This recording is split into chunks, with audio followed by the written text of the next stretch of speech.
You're very welcome on to the Matchbook NFL podcast. It's the penultimate episode of the season. Hard to believe that the season is literally catching up with us. I'm your host, Daniel Hussey, joined as always this year by Judah and Doug. Judah, straight into divisional round. What did you make of it? I thought we got better games than the wild card. I thought that the season lit up at times. There was just a lot of talking points. Yeah, I mean, this was, I think it lived up mostly to the billing. The Bills-Ravens game, I think, maybe a little slower than anticipated, but that Washington-Detroit game was truly, truly superb, as well as the finish in that Rams-Eagles game. Absolutely nuts. I was texting with someone during the game, and they were like, turned it off after the Barkley touchdown. And I was like, kidding? You missed so much after. It goes to show that anything is live in the NFL playoffs. A lot of crazy stuff's going to happen. But yeah, maybe it's something we'll talk about. Kind of my main takeaway was just I was shocked that the Bills continued to run the ball. And Tony Romo kept on saying it throughout the game, you got to live and die by Josh Allen. You got to live and die by Josh Allen. And they just did not do that. And I think that's kind of one of the central storylines in kind of handicapping the Chiefs-Bills game that I'm really, really curious as to how that one plays out. Okay, if we go back in time to Saturday, Doug, in the less frantic game was probably the Texans Chiefs. The biggest talking point was probably Mahomes getting calls. I mean, he's always got generous calls, but I think there was a united front against the calls led by commentators on which have massive impact on people's view. And just literally Judah quoting Tony Romo there as an example. The NFL markets, I mean, they don't, or the NFL games themselves and the humans involved in them and the players, they don't live independently from this noise, and that's including the referees. Could we see a flip in that, or is that something just to watch over the weekend? Yeah, that's a great point, because when the broadcasters disrupt their love fest for Mahomes and start to change, then things will have a domino effect, and that started to happen with Aikman. And Mahomes even said, "Oh, I shouldn't have done that. That was either a day or two ago." But in general, I do sympathize at times with the refs, just because we have all the angles. And from a certain angle, it did look like Mahomes' helmet got whiplashed, or whatever you want to call it. And on top of that, the refs aren't making the rules. They're the ones have to implement them and reinforce them. So it's not a perfect world in any which way. The Texans deserve to lose, given how terrible their special teams were. But it does make you wonder if there's a human element to this, that I wonder if Mahomes and the Chiefs will not get any calls, especially early on, just because of the narrative. I mean, these things matter. These things happen. Ohio State had a big, Ryan Day wanted to make something about the fact that Ohio State couldn't get an offensive holding call against them in the last 12 games or whatever it was. So there is a narrative that does come into play here. And I wonder if that's going to kind of become a thing in this AFC Championship game on Sunday. Okay, fascinating. It just adds to what we can talk about for the Bills at the Chiefs. And we will start with the Commanders at Eagles. Just insights.matchbook.com if you want a full recap of the guys' picks. They went 2-0 once again on best bets. And if you are watching, or wherever you're watching or listening, to hit that like button, subscribe or follow completely for free. Best no cost way of supporting what we do here on Matchbook. And check out all our podcasts, football for the Premier League, a lot of horse racing in the UK and Ireland as well. But let's start with Commanders at the Eagles and take a look at the betting that we currently have on matchbook.com. The Commanders are 3.55 on the money line. Backable price there for sure. Eagles 138. The handicap sees Commanders get a 6-point head start at 196, and the total for this game stands at 47.5. Judah, we'll start with you. And you mentioned that finish to the Eagles-Rams games. The Eagles were almost out of the Super Bowl race. Now they're in it. They host the Commanders. Where are you at in terms of this Commanders team? Because you landed the long shot with the money line last week. Are they backable around that price again, or taking the points? I think so. I think I would prefer the money line in betting this rather than the spread, just because the angle to me is, in many ways, it's like what we discussed a little bit last week, is that the Eagles are, I think, naturally fragile by virtue of the style of play. They do not have a drop back passing game at the moment. They haven't even tried to let Hurts drop back and pass. And you need a lot to go right. You need that kind of positive game script and the kind of underlying data that is going to kind of reveal the team fundamentals or the team efficiency is going to suggest that this is a great Eagles defense. But it's a lot easier to play defense in these sorts of positive situations, which they found themselves in more than any other team. Now, I think you can say that that's like always true for the Eagles this year, and why is this week any different? And I think there are kind of two things. Number one, Washington's style of play is such that they can really draw out long and successful drives. They've been one of the most efficient offenses on the drive level, in particular drive level rather than play, because they go for it so often on fourth down and are so successful in doing so. They have like the second highest percentage of drives ending in points. They're third in points per drive. Whatever drive level efficiency metric you're going to choose, they're going to be top three. And that just makes it a little bit less likely that the Eagles can kind of stay ahead. And the second is that, like, they were already a pretty bad drop back passing game, but Jalen Hurts is not healthy, I don't think. And certainly if you're so much of the value of the Eagles rushing offense is the threat of a Jalen Hurts run and these RPOs. I mean, even Jalen Hurts' touchdown run was an RPO where everyone crashes on Barkley, and like you have to deal with the threat of a Hurts run. I don't think you have anymore. So not only do you have a less mobile Hurts who is struggling to pass to begin with, but also the running game, I think, is a little bit less likely to succeed down to down level just with defenses now being able to say, okay, we're going to crash all of these RPOs on Barkley and like we'll make Jalen Hurts beat us with his legs. And I don't think that's something he's comfortable doing. He already wasn't taking hits and he was sliding way more often. So all of that is to say, I think it's just a naturally fragile way of offense. The defense has not been as good in recent weeks. They've allowed their two highest yards per attempt games since week 4 and back-to-back weeks. Jalen Hurts can mitigate so much of what the Eagles do on defense. The Eagles' rush defense hasn't been as good with Kobe Dean out. Granted, it's a small sample, but there are a lot of kind of little things that I think add up to 6 points just being far too much in this game as representative of the teams, and then the Commanders to still be live to win this game. There's that kind of easy quip we like to kind of half seriously assert of like better quarterback getting points. But I think that what we have right now in Daniels is, and not Jalen Hurts in week 3 when he's fully healthy, but Jalen Hurts as he currently sits with his multitude of injuries in the conference championship game. We've got a way better quarterback, I think, getting points. And it's 2025. The passing offense and the quarterback efficiency is going to reign supreme. And I think Washington has such a huge edge there.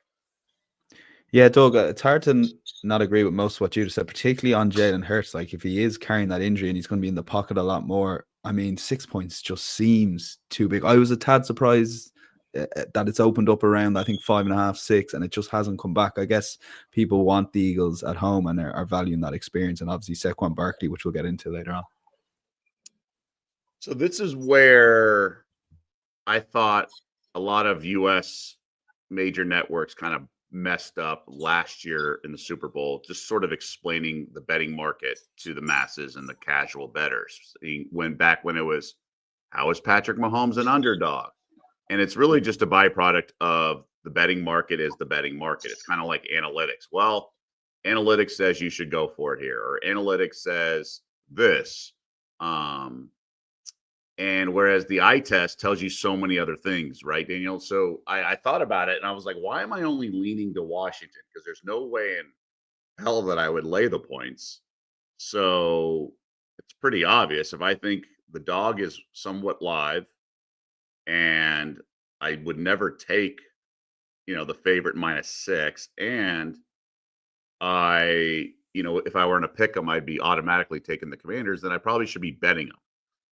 But I do think the matchup is tough. But to Judah's point, like, we don't know Hurts' health. And on top of that, even if he's quote unquote 100% or whatever, he can get injured pretty easily during the game.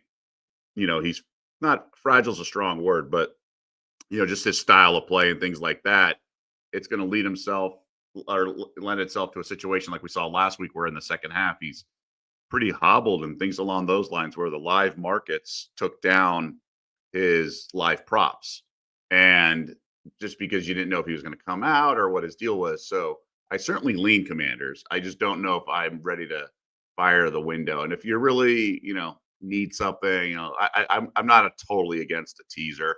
It's not the ideal usage of it, but sometimes we force stuff to get some action. Something like that.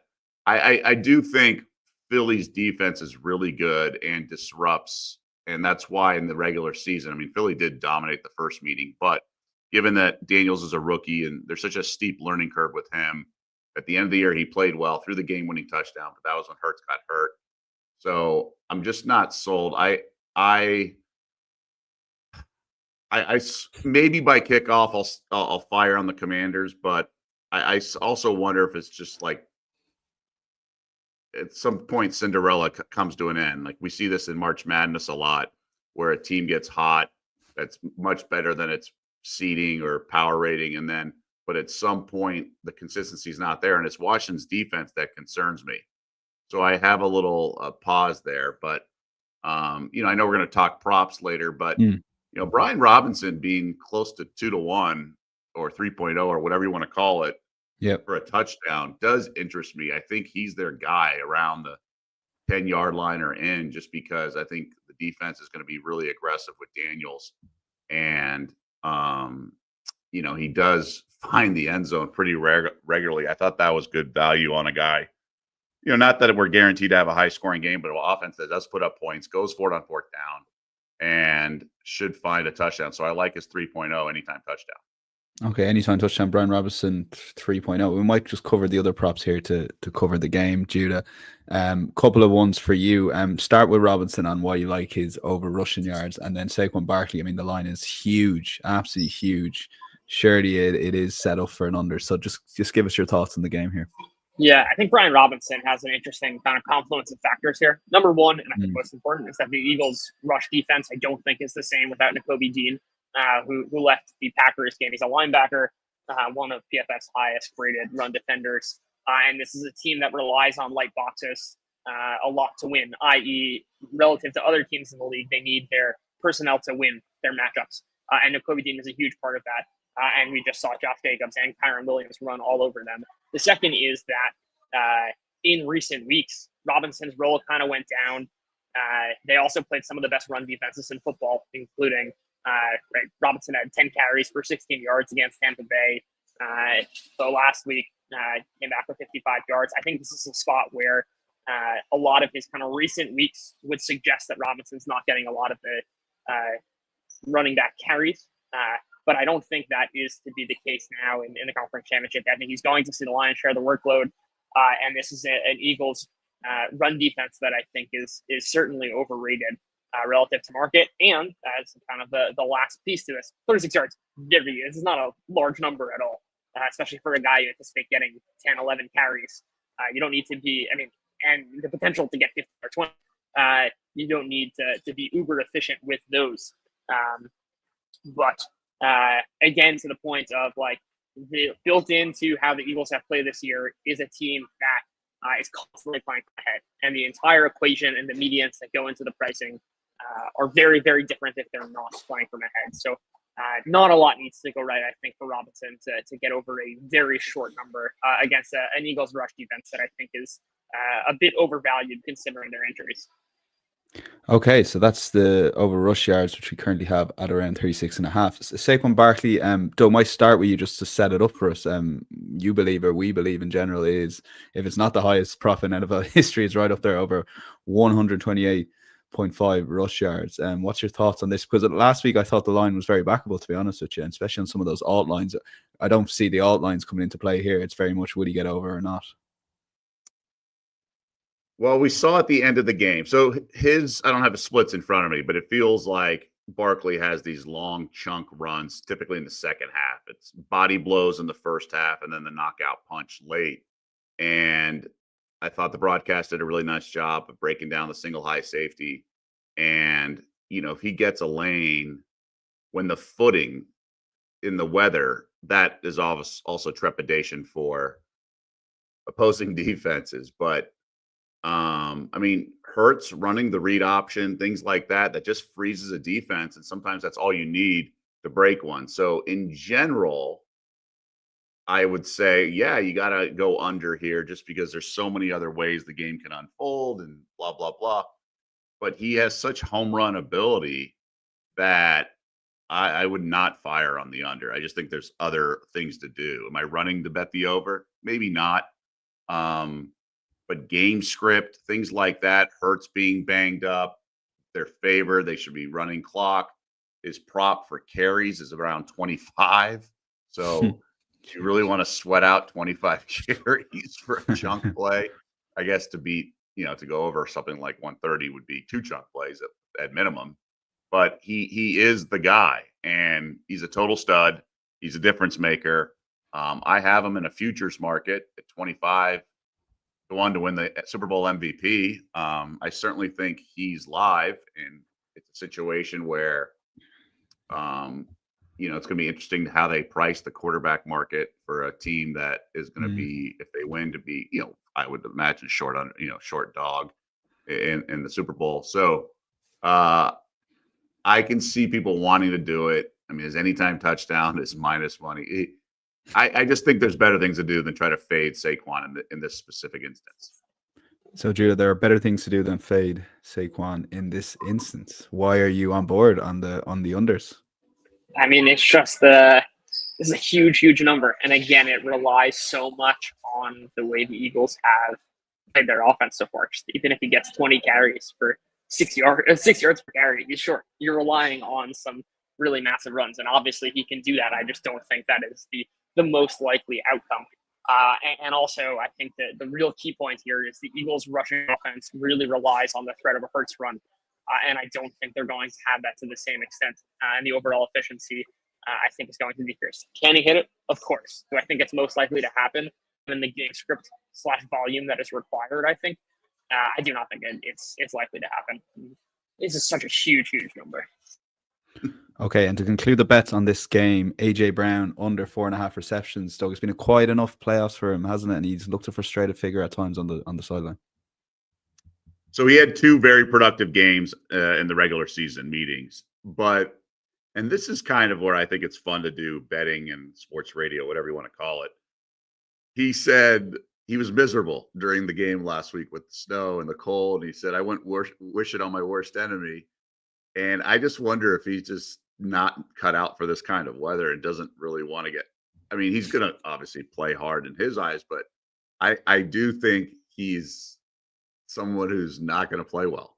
Now, whether that means drop passes and whatnot, I just think it's funny that he was ineffective last game and then vocalized the fact that he was miserable and hated playing in it.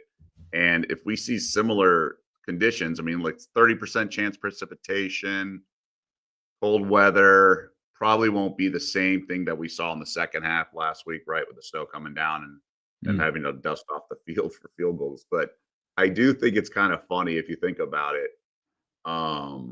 Here's a dude who's literally talking about how much he hates it. He's miserable. And then you can bet on whether or not he's going to be engaged in the game. So I would say under 4.5 receptions is the only way I would play his prop. And I actually think there's some the narrative applies. Like, I think there's probably a little value on that, even though he did have 2 good games against them in the regular season. But I think with Lattimore, Lattimore wasn't involved in the first game, I know, but I'm just trying to think if their defense is getting a little better in that regard. Yeah, 1 reception against Green Bay and 2 against the Rams. So under 4.5 receptions for AJ Brown. We've got Robinson over rush and Barkley under rush for Judah. And there's a lean towards the Commanders for both. And Brian Robinson anytime touchdown for Doug at just short of 3.0 at time of recording. Bills at Chiefs. Let's take a look at the betting. This is the late one. This is when you decide whether to stay up or not. 11:30 kickoff in the UK and Ireland. And we'll have a look at the betting that we currently have on matchbook.com. You can back the Bills 2.14 underdogs on the money line to the Chiefs in Kansas City, who are 186. The Bills are getting a 1.5 head start at 198, and the total for this game currently stands at 47.5. Yeah, Doug, the question is, like, are the Chiefs any good still? Do we know? And how relevant is all their previous matchups? There's so many questions, so many ways to go about it. How do you set it up from a betting point of view? Yeah, I think the market's pretty tight. I can't say I'm surprised the number's under 3, but I thought it would be higher. I mean, this Bills team has struggled against good competition all throughout the regular season, particularly on the road, right? Now it's such a weird, you can't really. So much of that is where they are in the circumstances of the regular season, right? The situation, handicapping, and all that. You can't just say, "Oh, this team struggles on the road." But we have to give the Chiefs their due. And the reason I teased them last week is because you want to align your bet as much as possible, or as often as possible, with what the team is trying to do. You can't lay a bunch of points and when the team's just trying to win, things like that. To have a team that is 15-1 with Mahomes starting, -2 at home, and they're two-time Super Bowl champ, and Mahomes makes the plays, and maybe the refs are it's really kind of hard not to bet them, right? So I would not take Buffalo +2, especially, but I do think the Bills controlled the first matchup. I really do love the Bills in a teaser. I think they're a really good team. I worry that when the game plays out, it's like, what am I doing? It's one of those situations, like it's right in front of us, Occam's razor, right? It's like, just how can you be staring at this number and not fire? But I like the Bills in a teaser. I really do. I think getting above 7. I mean, some of these games are just so tight that teasers really make a lot of sense. And I know it's sort of the lazy way out because it's like, yeah, no kidding. I'd love to adjust the spread at 6 points. But I felt good last week. I do think the Bills are really capable of winning this game.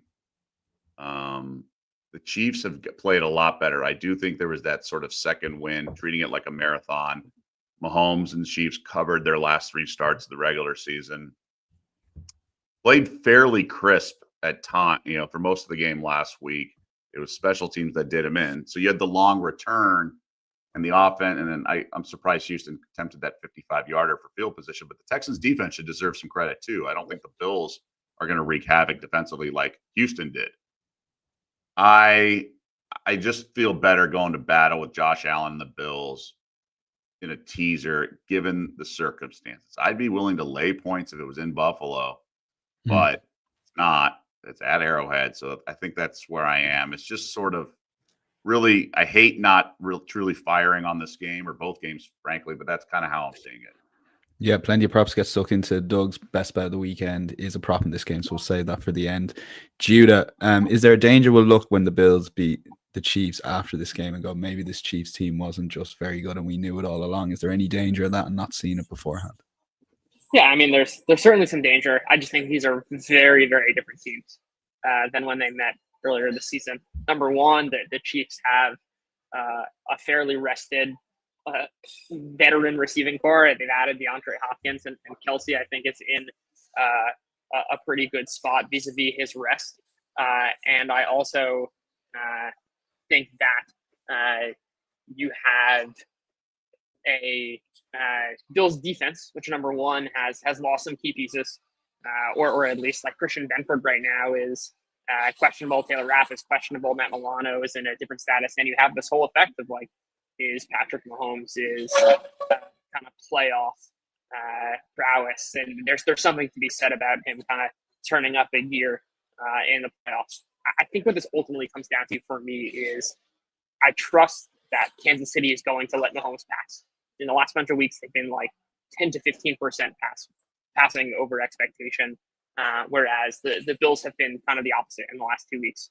And I think that you're basically relying on, in the Chiefs' case, you're relying on Mahomes against a pretty bad pass defense that is hurt for the Bills. Whereas on the other side, I think you, if you're on the Bills side, if they run the ball, you're really going to be relying on against a pretty good Chiefs run defense. They've been one of the best for the season, and then even where they've struggled, so to speak, the last couple of weeks, they're still a top 10 defense if you want to use kind of rush EPA or rush success rate, however you want to define it. So you're going to find yourself in plenty of third and longs, and you're just relying on Josh Allen to be an alien on third down, as opposed to giving more snaps for Josh Allen to kind of let his talent play out, so to speak. So all that is to say, like, I think in the best case scenario for the Bills, they let Josh Allen cook, and I think we've got a kind of epic duel between these two quarterbacks. And in the worst case scenario, the Bills are they did the past couple of weeks, and you're really just going to need to hit on those third and longs. And I don't know if that's necessarily a winning recipe. Whereas I have plenty of confidence in Mahomes with this healthier and rested receiving core against a pretty bad Bills defense that themselves is dealing with some major injuries. Okay, lean towards the Chiefs for Judah, more or less being the safer option, given how the state of play might play out. And Doug likes Bills in the teaser, but staying away and not firing in the main markets. Long shots time, and I might throw this back to you, Judah. So if the Commanders can get the win in Philadelphia, let's see, get a bit of juice and get -2.5. If they are going to win, you can see not just by 3 points, but maybe by margin as well, I guess. Yeah, I think that's kind of the script of just like the Washington team continues to play and be successful on their drives. I'd also just add, because we didn't talk about this beforehand, that like the Jaden Daniels middle of the season in the first game he played in Philadelphia, not the same playing style. His scrambler, it was down about 10%. He's been the best scrambler in the NFL. And I think that is huge, especially against the Eagles defense, because those 10% of plays, let's say, that ability to scramble is what kind of mitigates the primary value from the Eagles, which is their defense. So I think that needs to be said, but it's mostly just like if the script comes out different, where the Eagles are not playing from a lead, but playing from behind, and they're forced into these sort of drop back scenarios. This is where I think Washington can do exactly what they did last week, which is force a bunch of turnovers.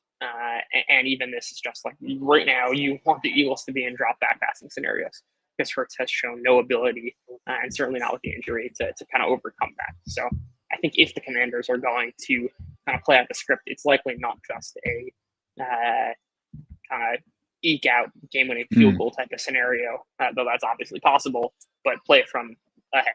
And I think you can even extend this, not just 2.5, but 5.5, 6.5, whatever that might be. I think it's kind of equals to control the game and win with some decent margin, relying on their ground game, or it's a completely different where Washington actually is. That's to say, a lot of kind of difference in the outcome of this one, I think.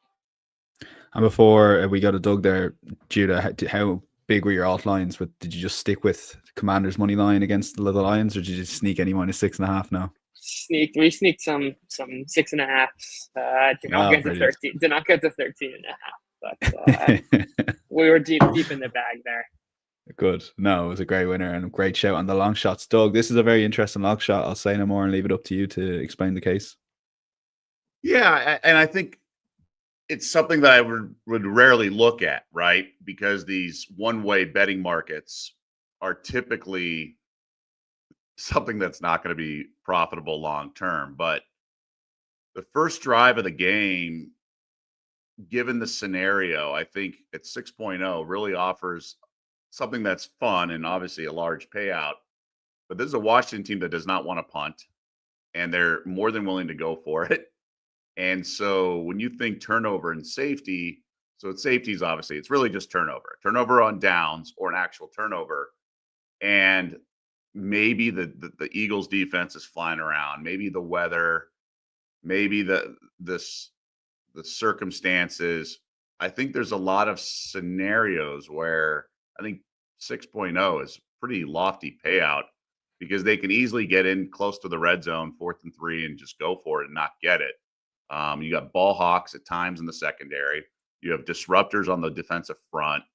And I just think it's a large payout. And if we're looking for a long shot and kind of have some fun with something, I think that's something that really intrigues me, given just their style of play. Like, they're perfectly okay going for it on 4th and field goal range, 4th and short, or 4th and medium, and not getting it, and just not kind of kicking themselves, because they have Jaden Daniels, who's the ultimate cheat code. And they feel comfortable that in the long run, throughout the course of the 4 quarters, that it's going to be wiser to be going for it. I'm curious, like, Judah, is that something that you'll model at all, things along those lines? We only saw 2 punts in last week's game. Yeah. It's not something that I'm directly modeling, just because it's not exactly a huge market to actually bet on. But it is certainly very interesting. And definitely you get kind of very different base rates per team, which I find very interesting, right? Like the Washington is not going to fall kind of in a regular pattern like every other team. Yeah, 6.0, and it's a bet that's just done on the first drive, and the turnover on downs does seem quite lively. I didn't think of the turnover on downs when I saw it initially in the sheet. So that's 6.0.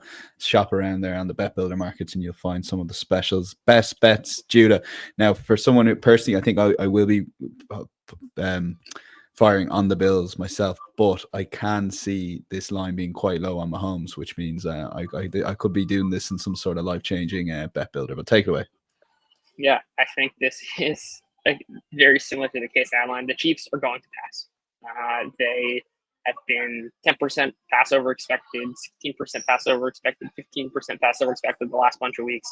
This is a Bills defense, which is bad, and has been bad in pass defense, and now is perhaps going through without their best corner in Christian Benford, is dealing with a concussion, dealing with issues with their safety Taylor Rapp, as well as Matt Milano.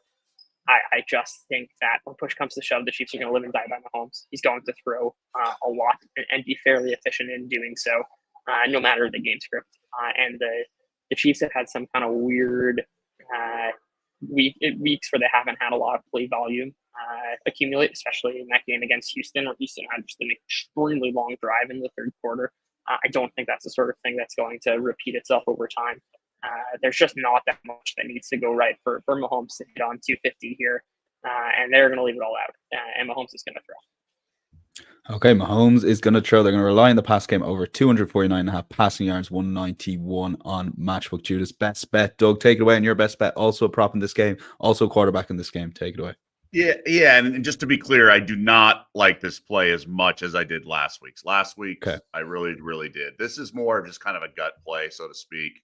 It's Josh Allen over rush attempts 9.5. He's their guy in short yardage. Opening drive, they had a quarterback designed run on 4th and short in last week. In the previous meeting against Buffalo, remember the red zone, he had a sort of to ice the game. He had a few runs, ended up with 12. I feel they're putting the ball in his hands one way or another. And it's a lot to ask. I mean, it's a high number. Last week, I believe, was 8.5.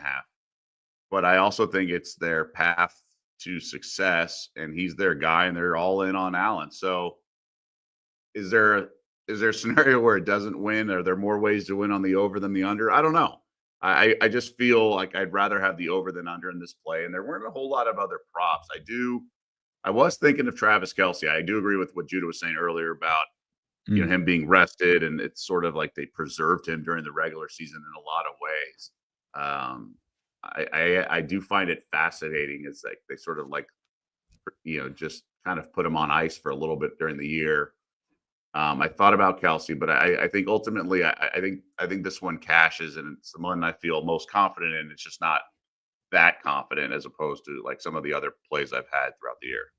Yeah, the Kelce thing I wasn't buying into until I saw him wide open against the Texans, and I thought this is actually he's always wide open. It's great. He's always wide open in the big games that matter. There will be studies done about this Kansas City team if they do pull this off, I think. But 7 straight AFC conference final appearances and yeah, it's just going to be an incredible game. Hopefully you stay up with us at 11:30 onwards for the Bills at the Chiefs. Best bets reminder is Mahomes over 249.5 passing yards for Judah, and Doug, Josh Allen over 9.5 rush attempts at even money, but do proceed with caution with Doug's angle there.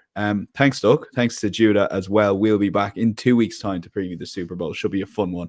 A lot of prop markets going on as well, so we'll cover that in full. Enjoy Sunday night's football, and if you do stay up, make sure you enjoy it. And if you're having a bet with Matchbook, make sure you do so responsibly. Chat to you next week. Bye-bye.